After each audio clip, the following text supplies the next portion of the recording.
um dos ensinamentos de Jesus. E disse: um certo homem tinha 2 filhos, e o mais moço deles disse ao pai: Pai, dá-me a parte da fazenda que me pertence. E ele repartiu por eles a fazenda. E poucos dias depois, o filho mais novo, ajuntando tudo, partiu para uma terra longínqua e ali desperdiçou a sua fazenda, vivendo dissolutamente. E, havendo ele gastado tudo, houve naquela terra uma grande fome, e começou a padecer necessidades.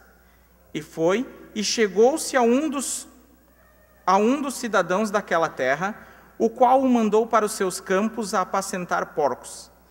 E desejava encher o seu estômago com as bolotas que os porcos comiam, e ninguém lhe dava nada. E caindo em si disse: quantos trabalhadores de meu pai têm abundância de pão, e eu aqui pereço de fome? Levantar-me-ei, e irei ter com meu pai, e dir-lhe-ei: Pai, pequei contra o céu e perante ti. Já não sou digno de ser chamado teu filho. Faze-me como um dos teus trabalhadores. E levantando-se, foi para o seu pai. E quando ainda estava longe, viu-o o seu pai, e se moveu de íntima compaixão, e, correndo, lançou-lhe ao pescoço e o beijou. E o filho lhe disse: Pai, pequei contra o céu e perante ti, e já não sou digno de ser chamado teu filho.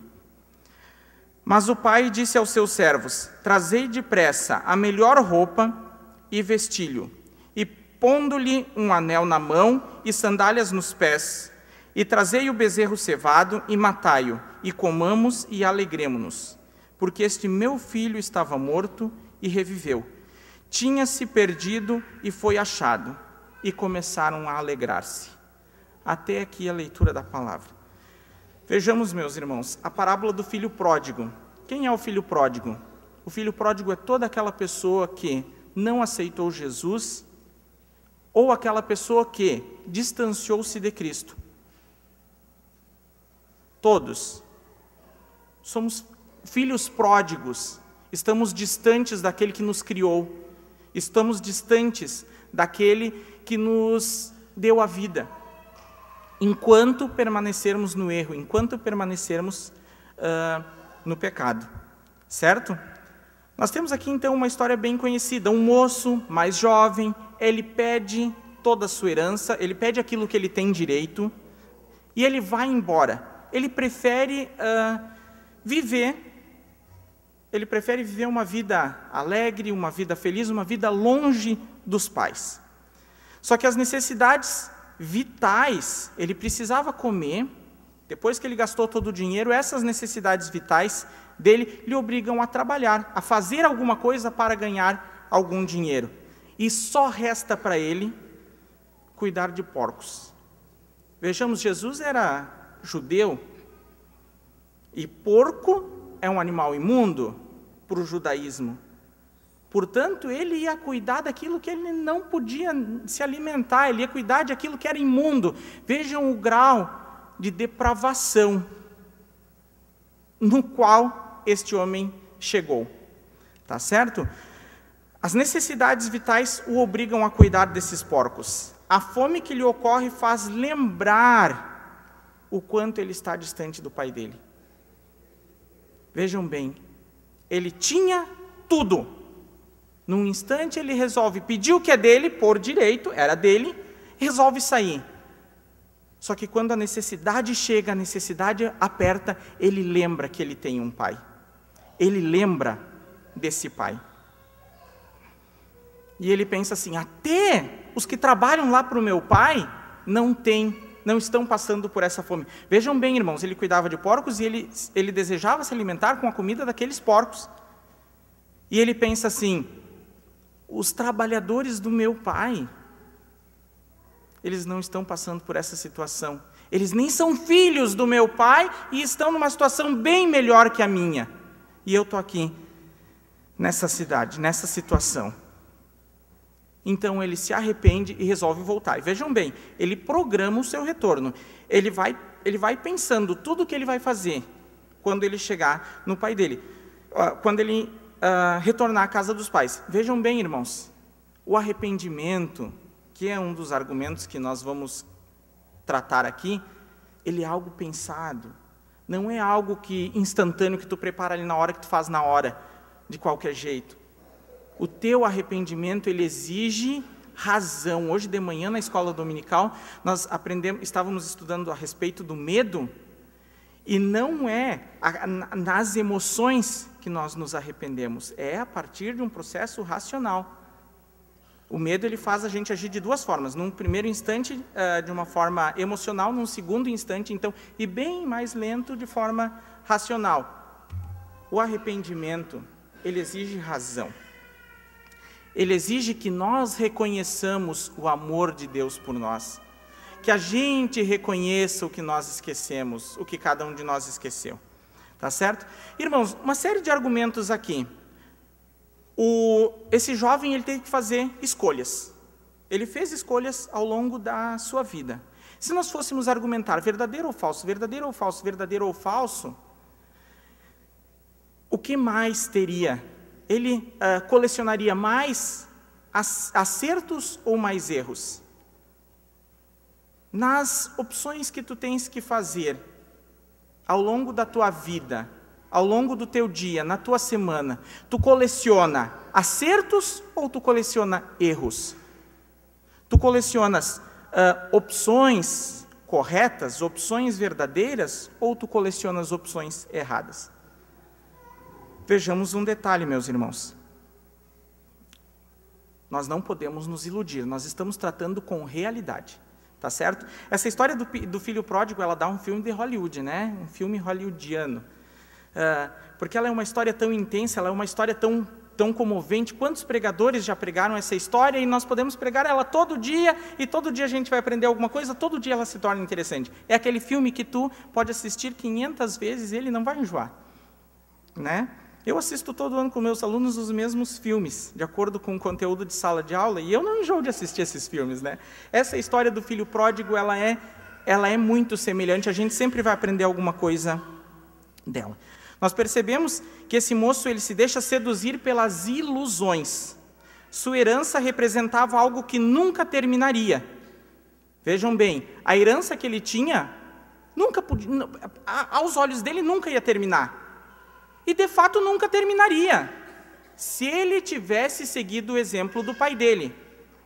O pai dele era um grande fazendeiro justamente por quê? Porque trabalhava. Portanto, esse moço, a herança também nunca, talvez terminaria se ele tivesse trabalhado. Mas ele se deixa levar pelas ilusões da vida e ele acaba se dando mal, digamos assim. A vida fácil deu-lhe uma rasteira. Vejamos outro ponto, irmãos. A grande mídia, ela difunde ideologia onde as coisas fáceis devem ser o objetivo da vida e não a obstinação do trabalho. Sendo que é a partir do trabalho, em todos os seus aspectos, que o ser humano se faz humano. Vejam bem, a mídia, ela cria uma situação onde a vida fácil, ela é o nosso objeto. E ela não é, nós temos, é o nosso objetivo, uma vida fácil. Ter uma vida fácil. Quanto mais fácil for, melhor. Esse é o nosso grande objetivo. Isso é uma ideia difundida pela mídia. A gente acaba entrando na questão da alienação. Por quê? A vida não é tão fácil. A vida, ela exige trabalho. Nós precisamos trabalhar. No momento em que a gente dissocia os objetivos da nossa vida alcançados do trabalho, a gente acaba se alienando. A gente não trabalha para alcançar aqueles objetivos, para chegar naquele patamar. A gente trabalha para ir suprindo algumas necessidades que nós consideramos que a mídia faz com que nós pensemos que sejam as nossas necessidades maiores. No entanto, é só consumo. É só consumo, tá certo? Na escola dominical, aprendemos que a felicidade não nos permite fazer reflexões que precisamos a fim de crescermos em todos os... não nos permite fazer as reflexões que precisamos a fim de crescermos em todos os sentidos da vida. A felicidade, vejam bem, o filho pródigo, esse moço do nosso estudo, ele saiu da casa do seu pai, juntou todo o dinheiro que ele tinha e ele começou a gastar em festas. Tá certo? Só que a vida fácil, a felicidade, ela não nos permite fazer as reflexões das quais precisamos para crescer. É a partir do sofrimento que a gente para pensar. E até um exemplo dado na lição da escola foi que nós podemos estar todos felizes e alegres. Chega uma pessoa chorando, naquele ambiente, todo mundo para na hora.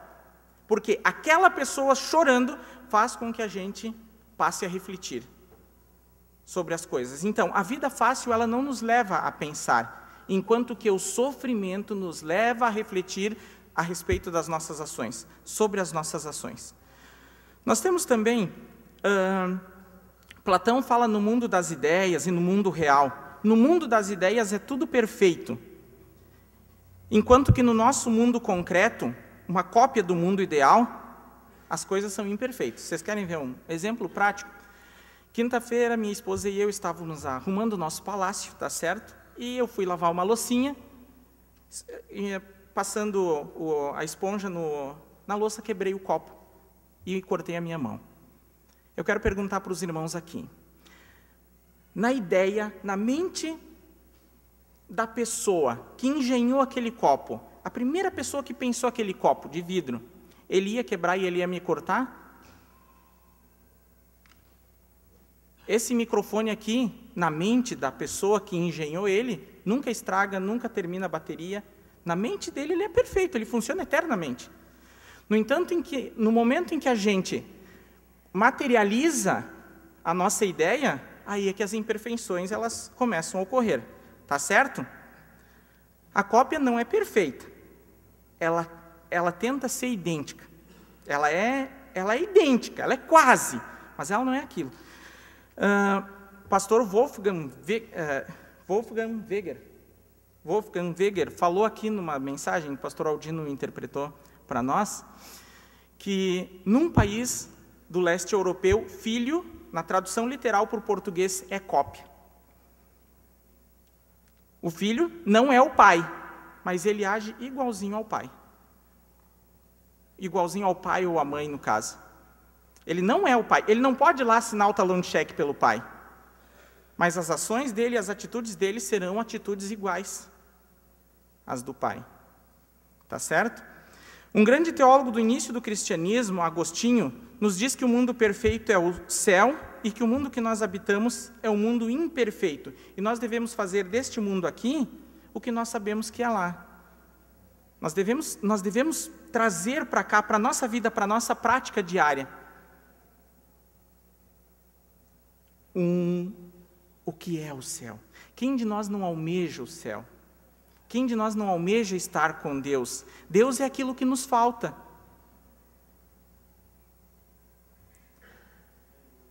No jornal Zero Hora de quinta-feira, uma professora da universidade da PUC, uma professora de Direito da PUC, a professora Denise Fincato, ela, tratando da questão sobre essa nova lei dos empregados domésticos, que regulamenta essa situação, ela diz assim que a liberdade entre o trabalhador e o empregador, essa liberdade de negociação entre um e outro, ela é falsa, por quê? Ela leva um a escravizar o outro. Segundo essa professora aqui. Ela disse que é uma liberdade, mas é uma liberdade falsa. Vamos voltar lá para a nossa história do filho pródigo. Irmãos, pensem comigo, ele optou por aquilo que parecia ser o mais correto na vida dele. Ele pensava assim, por que eu estou trabalhando aqui para enriquecer meu pai? Eu vou trabalhar, eu vou viver aquilo que eu quero, aquilo que eu acho que seja certo. Eu vou fazer aquilo que me é oportuno fazer. Só que será, se a gente for adaptar o pensamento dessa professora de Direito lá da PUC, se a gente for adaptar para essa nossa história aqui, será que não é uma falsa liberdade?